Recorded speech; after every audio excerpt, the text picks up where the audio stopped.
میں اپنے بچے کو پلاؤں گی، کیونکہ مجھے معلوم تھا کہ میں کمزور ہوں، بیمار ہوں، بھوکی ہوں، میری چھاتیوں میں دودھ نہیں ہے، 2 گھونٹ دودھ ہوگا، یہ بچہ پی لے گا، 1-2 دن گزر جائیں گے، پھر اپنے علاقے میں جا کے دیکھیں گے کہ کیا ہوتا ہے۔ کہتی ہے کہ جب میں نے اس بچے کو اپنی گود میں لٹایا اور دودھ پلانا شروع کیا، میری حیرت کی انتہا نہ رہی کہ دودھ کی گویا کہ نہریں بہنے لگی، اس کا بھی پیٹ بھر گیا، میری سگی اولاد کا بھی پیٹ بھر گیا۔ شوہر خوش ہو گئے کہ حلیمہ آج تو بچے کا پیٹ بھر گیا ہے، اب میں جاتا ہوں اونٹنی کا دودھ دوہ کے لاتا ہوں، اس میں بھی تھوڑا بہت دودھ ہوگا، کیونکہ وہ ایک غریب کی اونٹنی ہے، کھلانے کو ہمارے پاس چارہ نہیں ہے، جتنا بھی دودھ ہوگا پیئیں گے اور اپنے بنانے والے کا شکر کریں گے۔ جب برتن لے کے گئے مجھے آواز دی، اور برتن لیا، میں اور برتن لے گئی، پھر آواز دی پڑوسی کے خیمے سے بھی ایک بھگونا اٹھا لا، میں پڑوسی کے خیمے سے بھی بھگونا اٹھا لائی، جتنے برتن ہم اکٹھا کر سکتے تھے سب بھر گئے، اور میرے شوہر مجھے دیتے ہیں کہ پی، میں پیتی ہوں، شوہر کو دیتی ہوں کہ آپ پیو، ایسے کٹورا ادھر ادھر ہوتا رہا۔ آخر میں نے کہا خدا کی قسم اب ایک قطرہ پینے کی بھی میرے اندر طاقت نہیں ہے۔ پھر ہم جو سوئے تو رات بھر برسوں بعد ہمارے گھر کے اندر وہ رات آئی کہ پورا خاندان خراٹوں سے سویا۔ صبح میری آنکھ کھلی تو میرے شوہر چیخ رہے تھے، حلیمہ حلیمہ، میں اٹھی، کیا مصیبت پیش آ گئی، صبح صبح کیوں شور مچا رہے ہو؟ کہنے لگے لقد اخذت نسمۃ مبارکہ، کسی مبارک شخصیت کو تم گھر میں لے آئی ہو۔ ہم اپنا گھر جانتے تھے کہ مہینے 2 مہینے سے کیا ہوتا تھا، فاقہ تھا، بیداری تھی، پریشانی تھی، مصیبتیں تھی۔ آج کی رات تو جیسے ہم نے باغوں اور بہاروں میں گزاری ہے۔ پھر ہم اپنے اونٹ پہ سوار ہوئے، وہی کمزور اونٹنی جس کا ذکر مجاہد بھائی نے کیا کہ لاغر اونٹ کی رفتار بھی بن سکتی ہے نات، یہ لاغر اونٹ، اس پر میں سوار ہوئی اور نا امیدی کے عالم میں سوار ہوئی کہ اب وہی مسئلہ ہوگا، وہی تان و تشنی ہوگی، کوئی کھینچے گا، کوئی دھکائے گا اور لعنت ملامت سننا ہوگی۔ اور جب میرا قافلہ روانہ ہوا تو میری اونٹنی نے جو دوڑ لگائی ہے اوورٹیک کرتی ہوئی سارے قافلے سے آگے نکل گئی۔ میری ہمجولیاں اور سہیلیاں کہنے لگی کہ اے حلیمہ کیا یہ وہی سواری نہیں ہے جس پر تو آئی تھی؟ اب تو ایسا معلوم ہوتا ہے کہ اڑ رہی ہے۔ تو میں بڑے چٹکارے لے لے کے کہتی انہا لہی وان لراکبہا لشأن، کہ ہاں سواری تو وہی ہے لیکن سوار نرالا ہے۔ جب اپنے علاقے میں پہنچے تو چراگاہوں میں لوگ ہم سے آ کے ملے اور کہنے لگے کہ حلیمہ کیوں آ گئی ہو، تم وہیں پہ رہ جاتی، ایک قافلے والو وہیں پہ ٹھہر جاتے، بنی سعد کے علاقے میں تو قحط پڑا ہوا ہے، ہم بھی بھوکے مر رہے ہیں، ہمارے چوپائے بھی بھوکے ہیں۔ تو جیسے تیسے ہم اپنے گھروں میں پہنچ گئے اور ہمارے علاقے کے چرواہے جب جانوروں کو لے کے چراگاہوں پہ جاتے اور شام کو واپس آتے تو ان کے پیٹ دبے ہوئے ہوتے اور تھن پھوکے ہوئے ہوتے، اور جب میرا چرواہا جانوروں کو لے کے آتا تو پیٹ اس کا بھرا ہوتا اور تھن دودھ سے لبالب ہوتے۔ یہاں تک کہ میرے علاقے میں یہ بات مشہور ہو گئی کہ جب مویشیوں کے مالک چرواہوں کو روانہ کرتے، کونے میں جا کے دبدباتے، کسی گوشے میں جا کے پھسپھساتے کہ دیکھو وہاں چرانا جہاں حلیمہ کا چرواہا چراتا ہے، اور انہیں یہ خبر نہ تھی کہ یہ برکت چراگاہوں کی نہیں، یہ کمال چرواہوں کا نہیں، یہ برکت اس بچے کی ہے جو میرے آنگن میں کھیل رہا ہے۔ اب ہم کیوں نہ کہیں کہ آئی لو محمد، نعرے تکبیر، محبت رسول، آئی لو یو محمد، ایسی برکتوں والی ہستی، ایسے نبی محترم صلی اللہ علیہ وسلم کی ہم امت ہیں۔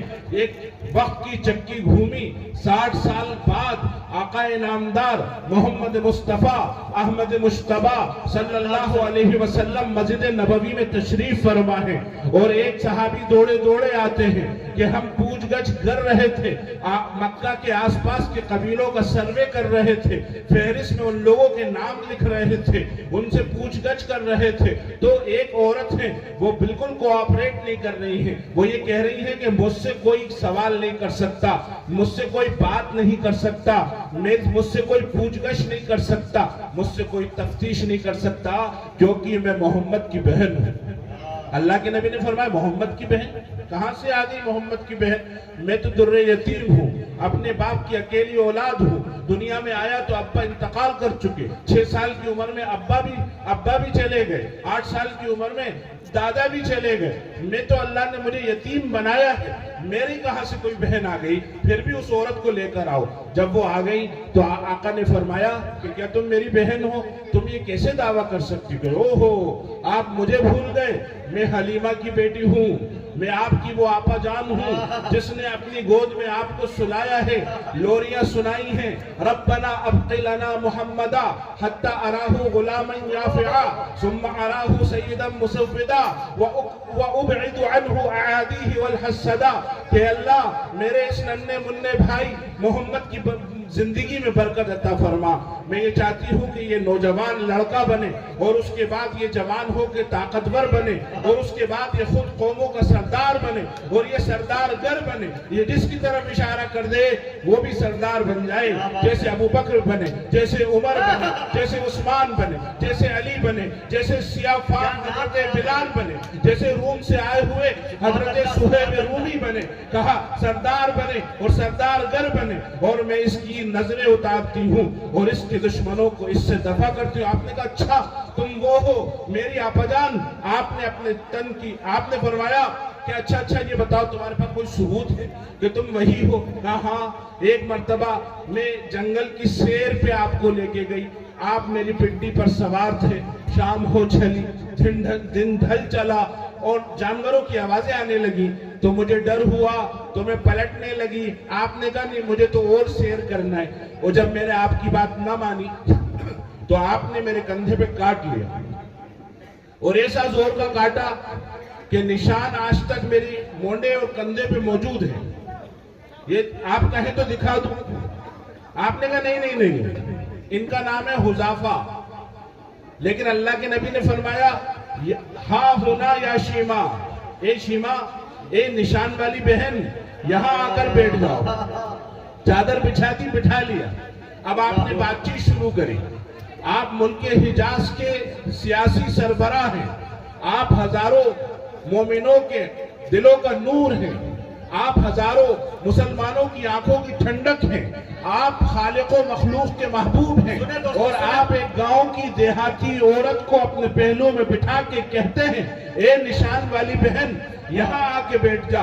اس کے لیے اپنی تن کی چادر اتاری اور بٹھایا، اور پھر آپ اس سے سوال کر رہے ہیں اچھا بنی سعد کا وہ ٹیلا کیسا کیا ہوا، اور وہ بڑی والی بکری کا کیا ہوا، اور چھوٹی والی بکری کا کیا ہوا، اور اونٹ کا کیا ہوا، اور ان جنگلوں کا کیا ہوا جہاں ہم سیر کرتے تھے، اور درمیان میں آپ جو ہے اپنی بات بھی کہتے جاتے اللہ ایک ہے، میں اللہ کا رسول ہوں، ارے میں سردار نہیں ہوں، ارے میں بادشاہ نہیں ہوں، میں اللہ کا رسول ہوں، میں اللہ کا محبوب ہوں۔ باتوں ہی باتوں میں انہوں نے ہاتھ بڑھایا اور مسلمان ہو گئے۔ اللہ کے نبی نے فرمایا اے نشان والی بہن، اے شیما، اگر تم یہاں رکنا چاہو تو یہ تمہارا گھر ہے، اور اگر جانا چاہو تو تم جا سکتی ہو، میں تمہیں زبردستی نہیں روکوں گا۔ اگر روک لیا تو یہ افواہ پھیلے گی کہ بغیر حق کے میں نے بنی سعد کی ایک عورت کو روک لیا۔ کہتی ہیں کہ دیکھیے میں تو آپ کے قدموں میں اپنی جان دینا چاہتی ہوں، لیکن بنی سعد سارے کے سارے نہ اللہ کو جانتے ہیں نہ رسول کو جانتے ہیں، اس لیے میرا جی چاہتا ہے کہ میں جاؤں اور ان کو دین کا پیغام سناؤں۔ آپ نے فرمایا صحابہ سے اے میرے صحابہ، کیا میری بہن کے لیے ہدیے بھی نہیں لاؤ گے؟ اتنی بھی توفیق نہیں ہو رہی، سب بھاگے گئے، جس کے گھر میں جو تھا وہ لایا۔ حضرت شیما کا اونٹ لد گیا، اس پہ بیٹھنے کی جگہ نہ بچی۔ آپ نے فرمایا میرے پیسے لے کر جاؤ اور مدینہ کی چراگاہوں میں جو سب سے اچھا اونٹ ہو وہ اونٹ لے کر آؤ۔ اونٹ لایا گیا، اللہ کے نبی ساتھ چلے اور آپ نے فرمایا اس پہ سوار ہو جاؤ۔ وہ دائیں بائیں دیکھنے لگی کہ یہاں تو مردوں کا ہجوم ہے، میں کیسے اوپر چڑھوں، کیسے سوار ہوں، ایک الجھن سی ہے۔ اللہ کے نبی، نبیوں کے سردار زمین پر بیٹھ گئے اور اپنا گھٹنا کھڑا کر دیا اور فرمایا یہاں پہ پیر رکھو اور اوپر چڑھو۔ وہ ٹھٹک گئی، تذبذب و تردد کا شکار ہو گئی۔ آپ نے فرمایا ہاں میں نبیوں کا سردار ہوں، اللہ کا رسول ہوں، لیکن میں تیرا بھائی بھی ہوں۔ آپ نے اصرار کیا، حضرت شیمہ نے آپ کے رکبے پہ پیر رکھا اور اوپر بیٹھی، آپ نے لگام پکڑی، 3 میل تک چھوڑ کر آئے۔ جب پلٹ کر آئے تو آپ کی آنکھوں میں بہن کی محبت کے آنسو تھے۔ یہ دور شریک بہن ہے جس کو اللہ کے نبی ایسے نبھا رہے ہیں۔ جب اپنے علاقے میں پہنچی، عورتیں آ گئیں کہ تم کہتی تھی کہ تم محمد کی بہن ہو اور تمہارا بھائی سردار ہے، تمہارا بھائی بادشاہ ہے۔ کہنے لگی نہیں نہیں، وہ تو اللہ کے نبی ہیں، انہوں نے میرے ساتھ اتنا اچھا سلوک کیا، انہوں نے مجھے ہدیے دیے، انہوں نے مجھے اونٹ دیا، ایسا اخلاق کا قصہ سنایا۔ اونٹ پہ سے اترنے سے پہلے 60 عورتیں مسلمان ہو گئیں اور 2 سال کے اندر پورے بنی سعد مسلمان ہو گئے۔ 80 گھرانوں کو لے کر اللہ کے نبی کی خدمت میں۔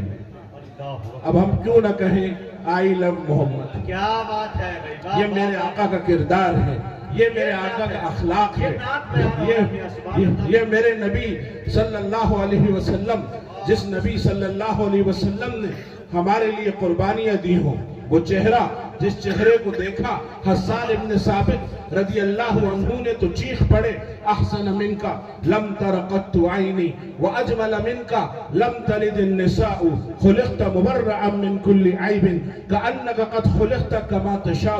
آپ سے زیادہ حسین چہرے والا میری آنکھوں نے کوئی دیکھا نہیں، آپ سے زیادہ پیارا دنیا کی ماؤں میں سے کسی ماں کا بچہ ہوا نہیں۔ آپ تو ایسے عیبوں سے پاک ہو کر پیدا ہوئے ہیں جسے اللہ نے اس سے پوچھ کر اسے پیدا کیا ہو۔ میرے محبوب کیسا بناؤں؟ جیسا آپ نے کہا اللہ نے ویسا بنا دیا۔ جابر ابن عبداللہ کھانا کھا کے شام کو گھر سے نکلے تو دیکھا 14ویں رات کا چاند اپنی آب و تاب کے ساتھ چمک رہا ہے، دمک رہا ہے۔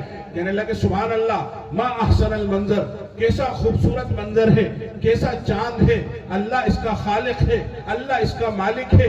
کہتے اسی گھاٹی پہ سے اللہ کے نبی تشریف لے آئے۔ آپ کے چہرہ انور پر جو میری نگاہ پڑی تو اٹک گئی۔ کبھی میں آپ کا چہرہ انور دیکھوں، کبھی چاند دیکھوں، کبھی چہرہ دیکھوں، کبھی چاند دیکھوں، کبھی چہرہ، کبھی چاند۔ آخر میں دل تھاما، ٹھنڈی آہ بھری اور کہا اے جابر کیا دیکھتا ہے؟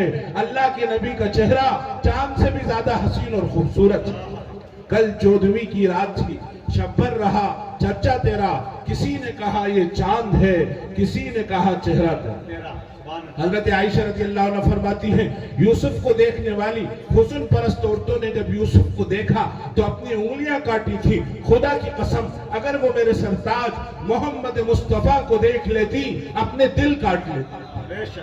اور اس چہرے پہ ابن قیمیہ نے حربہ پھینک کے مارا، گناسا گھومتا ہوا آیا احد کے میدان میں اور اللہ کے نبی کے چہرے پہ یہاں پہ لگا۔ خود کی کڑیاں آپ کے رخساروں میں دھس گئی، ہڈی میں اتر گئی، نکالنے والے کے دانت ٹوٹ گئے۔ عبداللہ ابن شہاب نے پتھر مارا تو سر پھٹ گیا، آپ پیچھے ہٹے تو گر گئے، بے ہوش ہو گئے، افواہ اڑ گئی ان محمدًا قد قتل، کہ محمد صلی اللہ علیہ وسلم شہید ہو گئے۔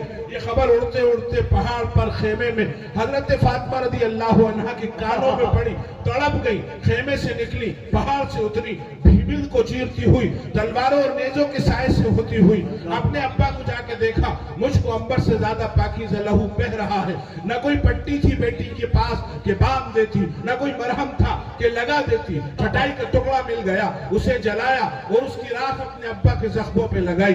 تھوڑی دیر کے بعد اللہ کے نبی کو ہوش آتا ہے، پلکیں کانپ رہی ہیں، ہونٹ تھرا رہے ہیں، لوگ چیخ رہے ہیں ادعا علیہم یا رسول اللہ، اے اللہ کے نبی بدعا فرما دیجئے۔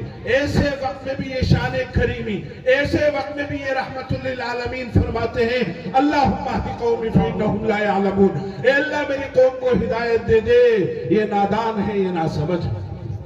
اب ہم کیوں نہ کہیں کہ آئی لو محمد، جس نبی کے چچا کے ناک کان کاٹے گئے ہو اور ہار بنا کے پہنا گیا ہو، جس نبی کے چچا کے ہاتھ پیر کاٹ کے پھینک دیے گئے ہو، جس نبی کے چچا کا سینہ چیر کے دل نکال کے چبایا گیا ہو، جس نبی کے چچا کے خون کو احد کی فضاؤں میں اڑایا گیا ہو، جس نبی کے چچا کی لاش پر 40 گھوڑوں کو دوڑایا گیا ہو، ایسے نبی کے اوپر ہم درود کیوں نہ پڑھیں؟ ایسے نبی کو کو ہم سلام کیوں نہ بھیجیں اور ایسے نبی کو آئی لو محمد کیوں نہ کہیں؟ یہ بڑی نیکی ہے. لیکن کوئی بے وقوف، کوئی منحوس اگر اسے جرم سمجھتا ہے تو اس جرم کو ہم 1000 بار کریں گے. وآخر دعوانا ان الحمدللہ رب العالمین.